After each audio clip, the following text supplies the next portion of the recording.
कि भीड़ से वोट नहीं बनता। 400 के गुलदस्ते में एक गुलदस्ता यहाँ लखनऊ से जाएगा।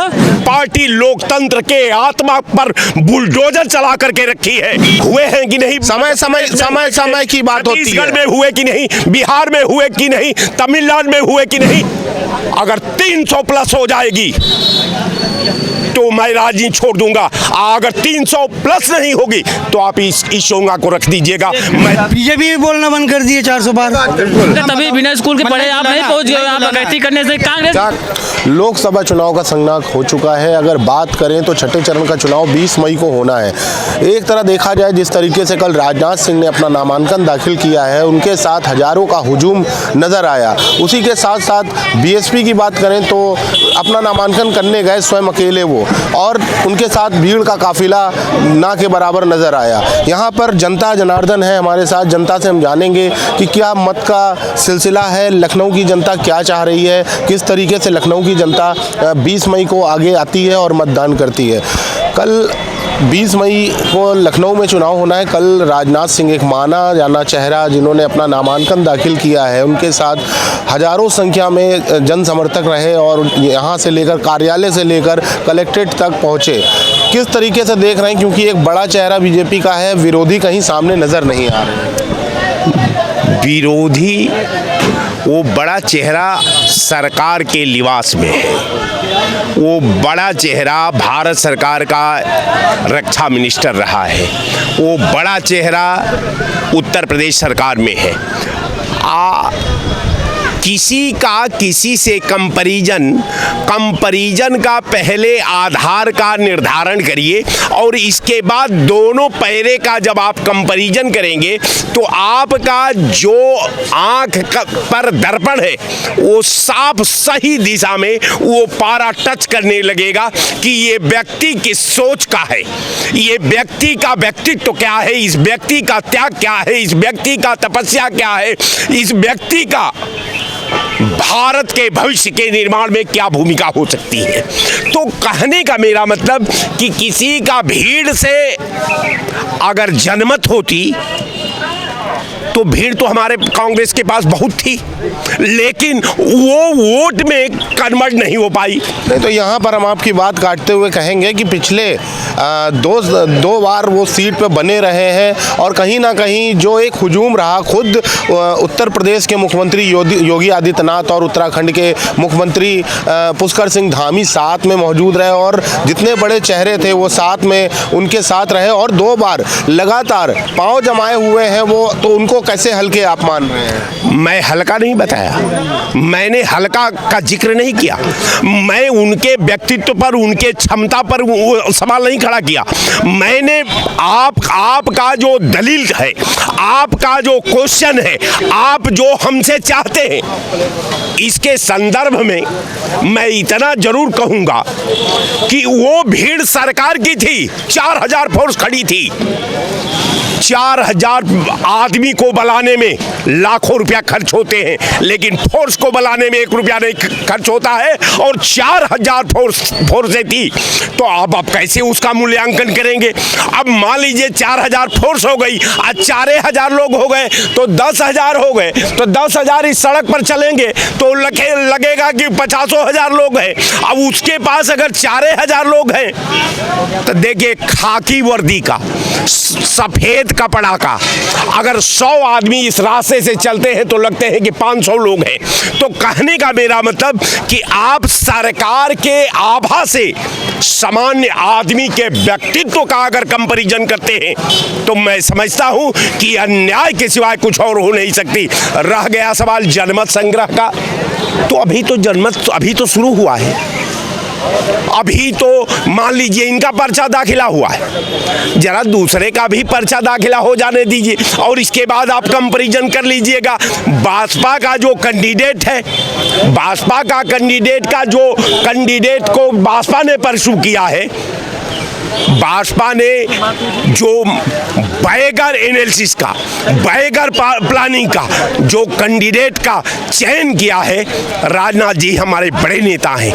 राजनाथ सिंह के पास उनका हर दल में एक अच्छा पकड़ है, हर बड़े नेता उनको व्यक्तिगत तौर पर जानते हैं। तो ये माना जा सकता है, ये गंभीर सवाल है कि हो सकता है कि मायावती, चूंकि बहुजन समाज पार्टी का वो पार्टी है, अब बहुजन समाज पार्टी को प्रेजेंट करने के लिए, समाज में अपना ताकत को दर्शाने के लिए, समाज को ये संदेश देने के लिए कि नहीं बहुजन समाज पार्टी भी चुनाव लड़ रही है, इसका मतलब ये नहीं कि वो लड़ क्या रही है। ये तो बहुजन समाज पार्टी का जो थिंकिंग कमेटी है, जो प्लानिंग कमेटी है, जो उसका संचालन करने वाले लोग हैं, ये तो खुद ही जानते हैं कि इसमें क्या है। वो तो ऐसा है नहीं कि वो नहीं जानते। अब एक बात को आप मान कर चलिए कि भीड़ से वोट नहीं बनता, भीड़ से वोट नहीं बनता है, भीड़ से वोट नहीं बनता है। हाँ बताएं, आप बताएं भाई। अंकल जी कहे भीड़ से वोट नहीं बनता है। कल की बता रहे हैं कि 4,000 वहाँ पुलिस थी, बता रहे। मैं वहाँ कल नामांकन में शामिल था। 4,000 भीड़।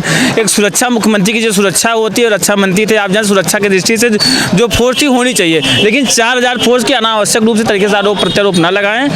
जो भीड़ थी सब बिन बुलाए भीड़ आई थी। माननीय राजनाथ जी के सम्मान में भीड़ आई हुई थी, माननीय योगी जी के सम्मान में भीड़ आई हुई थी। लखनऊ की जनता लगातार उनके दिल के चाहते हैं। अटल जी के बाद जो पौधा लगाए थे अटल जी, उस पौधे को सिंचित करने का काम माननीय राजनाथ सिंह लगातार कर रहे हैं। लखनऊ में कोई नई बात नहीं है, वो तो जीत रहे हैं, कोई बताने की आवश्यकता नहीं, किसी कहने से नहीं ऐसा है। लेकिन जो गलत तरीके से आरोप लगा रहे, 4 लाख वहाँ फोर्स थी, सिपाही गिनती ना करे, सिपाही वहाँ पर इतनी मात्रा में नहीं थी, मुश्किल से 500 सिपाही थे कुल मिला के। जो सुरक्षा है वो तो उनकी कोटा है भाई, जब मुख्यमंत्री है सारे लोग हैं तो। कुल मिलाकर बात की जाए तो लखनऊ के सीट से विरोधियों का सुपड़ा साफ नजर आता दिख रहा है। निश्चित हो 400 के गुलदस्ते में एक गुलदस्ता यहाँ लखनऊ से जाएगा, वो मजबूत करेगा मोदी जी के। 400 पार का नारा बीजेपी का लगातार चलता आ रहा है, क्या कुछ देखने को मिल रहा है? गुजरात में आप देख सकते हैं कि डायरेक्ट पार्टी सामने निकल कर आई और निर्विरोध उसने अपनी विजय हासिल की। आप क्या कहेंगे? बिल्कुल सही बात है।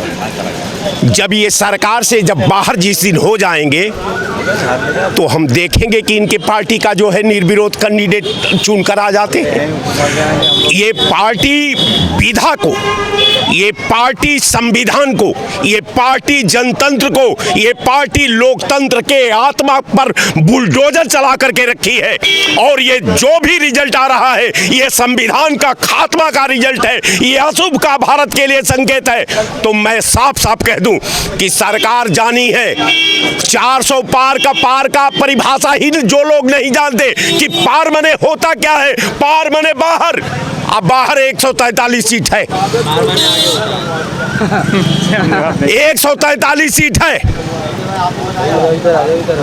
अपने घर को तो बचा नहीं पा रहे कांग्रेसी लोग जितने हैं, उनके सांसद खुद भागे चले हैं। कल भी आपने वहाँ खुद चले जा रहे, स्वतः चले जा रहे हैं। कोई हमने कोई उनकी बंदूक सटा के नहीं उनको बुलाया है।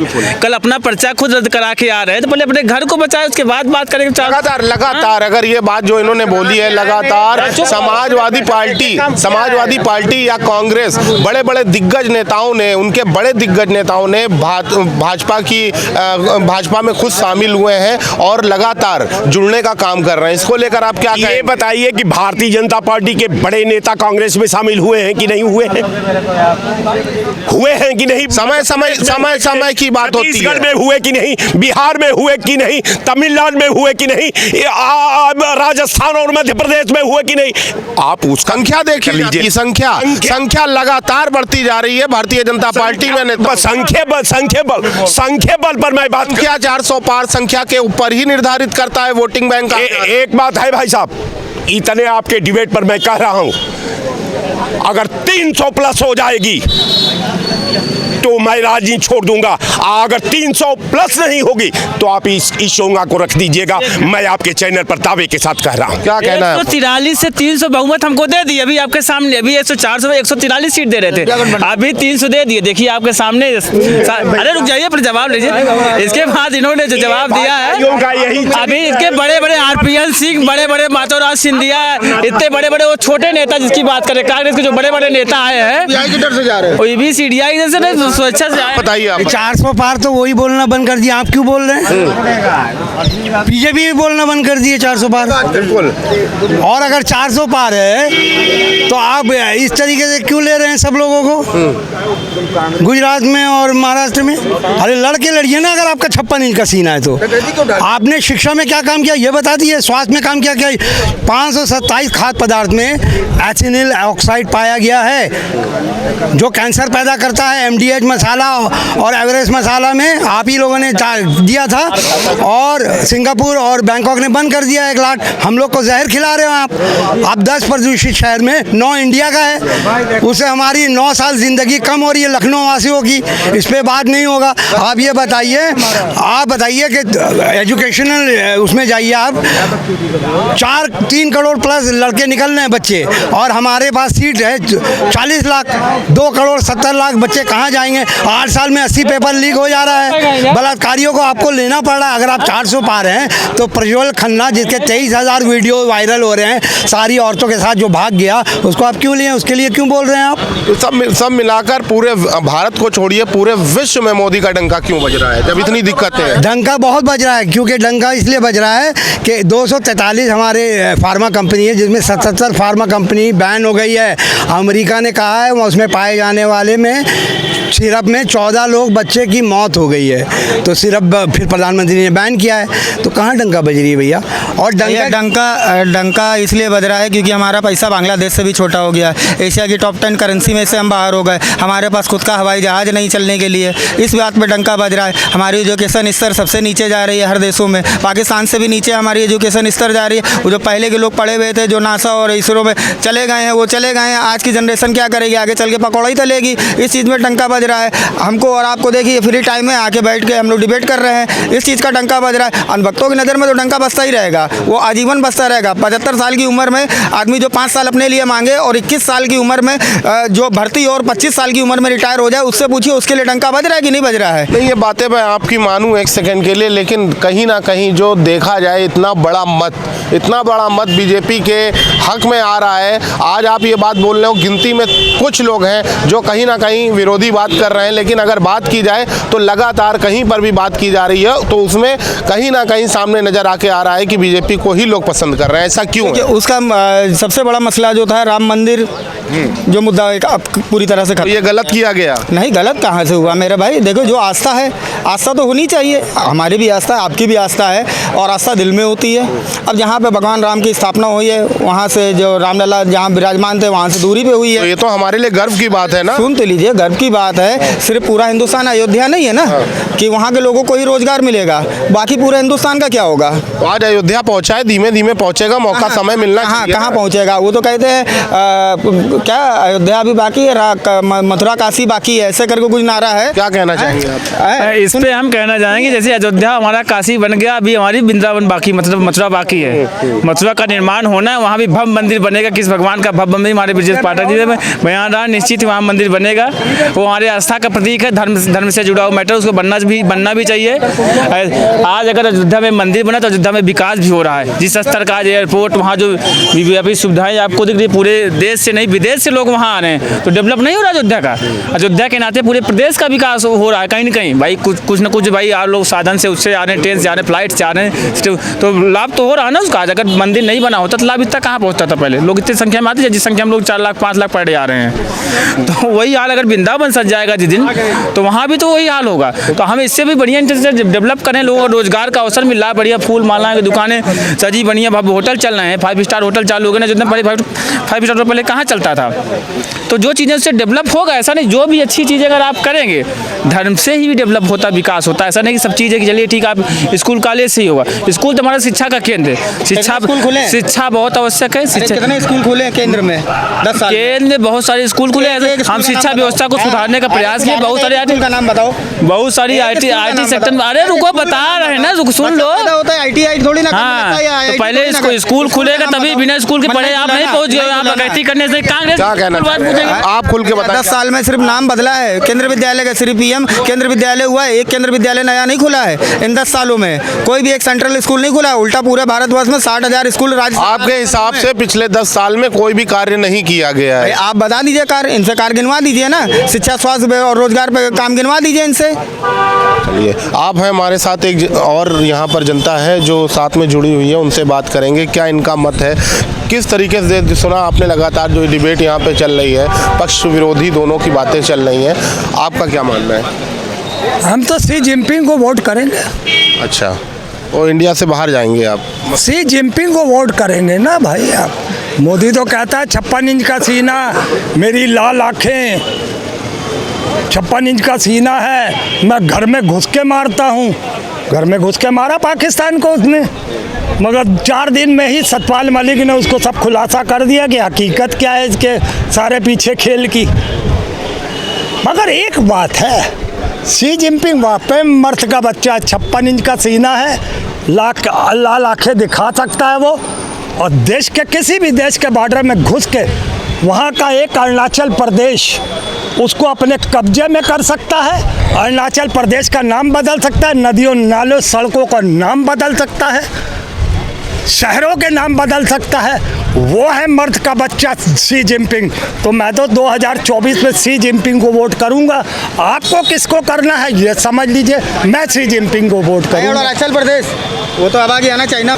जिस तरह आपने देखा कि लोगों की अपनी अपनी प्रतिक्रियाएं हैं और लगातार लोग अपने अपने पक्षों की बात कर रहे हैं। किसी का मानना है कि बीजेपी ने काफ़ी अच्छा कार्य किया है, तो किसी का मानना है कि अभी भी काफ़ी काम बचे हुए हैं। अब ये 20 मई को जब मत पड़ेंगे और रिज़ल्ट के समय ख़ास तौर से चीज़ें निकल के आएंगी कि कौन सी पार्टी कितने मतों से आगे बढ़ी है और किसने विजय हासिल की है। कैमरामैन नीरज के साथ NTV निष्पक्ष, लखनऊ। देश विदेश की ताज़ा खबर पाने के लिए हमारे चैनल NTV निष्पक्ष को सब्सक्राइब करें व बेल आइकन दबाना ना भूलें।